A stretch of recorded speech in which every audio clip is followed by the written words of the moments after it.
I grew up in a small town in southeastern South Dakota called Brookings. I lived there all of my life and attended school there from kindergarten through college. I graduated with a degree in journalism from South Dakota State University and worked in marketing for a local manufacturer for quite a few years before God drastically redirected my life. I was attending Brookings Wesleyan Church, and it was while getting ready for a Bible study one night that I realized that my passion in life was teaching the Word and not marketing. And so I realized that God was calling me to ministry. There was a job open at the church, and I was given the opportunity to work there and served in a variety of roles, my favorite of which was the college pastor.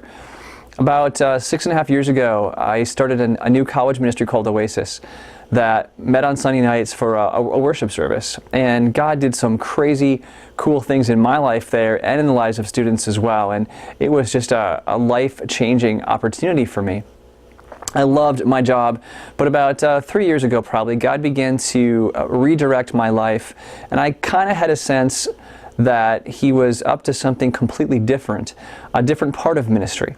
Well, about 2 years ago then, our senior pastor, Tim Purcell, resigned and became the district superintendent for Iowa, Minnesota.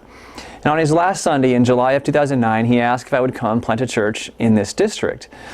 And I pretty much laughed at him and said that that was probably not going to happen. I didn't think that would work out. That wasn't really what God had for me. But in the back of my head, I was beginning to think that maybe that's what God had. Well, a couple of months later, he asked again, and by this time, God had done some things in my life that made it clear to me that it was time to leave Brookings, and so I said yes. A year and a half before we moved here, there were several times that I freaked out, and I would have some long conversations with God, like, are you sure this is what you want me to do? Like, I have no idea how to plant a church. I like it here. You could probably find someone way better to do this. Are you sure about this? And we had some long conversations, but I remember one in particular was in December of 2010. We had our college leadership team over to my place for a Christmas party, and they gave me a book they'd put together with some memories of our college ministry, some quotes, some things they had learned during those a few years, whatever, and it was really super cool, and they had some pictures and things like that in there. Well, I enjoyed looking at that until I got to the very last page. The very last page had the words The Vine, Chapter 2, and a picture of the skyline of Minneapolis. And that's when I pretty much lost it.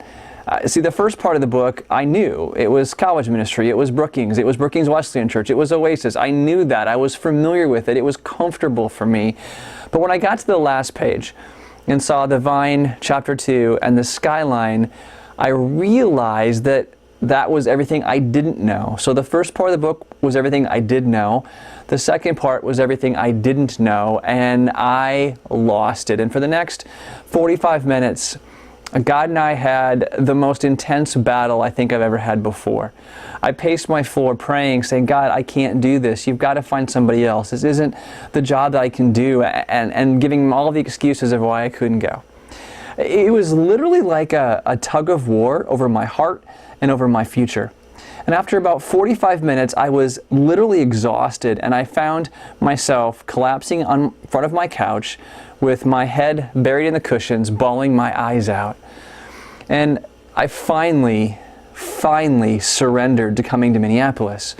It was so clear to me that God wanted me to do this and that I had to stop making excuses. And so after 45 minutes, I finally gave up and said, okay, I'll go.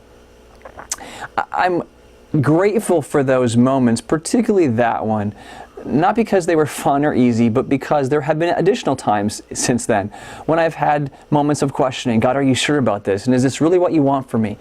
And it's been incredibly encouraging to go back to these milestone moments, these mile markers, and to know for sure that in that moment, with absolute clarity, no confusion, absolute certainty that God was saying, go to Minneapolis and plant a church. It's because of moments like that that I have absolute assurance that God's going to do incredible things here.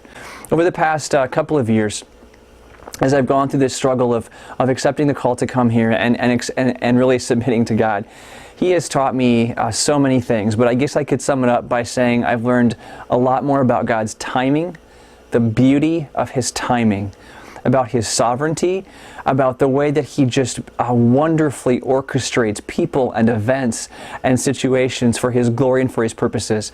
And I've learned to trust Him. There have been many times when I've just had to say, God, I don't understand, I don't know what's going to happen, but I just trust You, and let's move ahead. I've learned to trust Him more. I think another significant thing that He's done is build my faith. The fact that the call here has been so dramatic and so powerful and so obvious, I have incredible faith to believe that God has great plans for us as a church and things that He wants to do in my life. And so I'm super excited and a little bit terrified. The verse I think that I've hung on to most over the past year and a half is my life verse. It's from Psalm 73. It says, "Whom have I in heaven but You?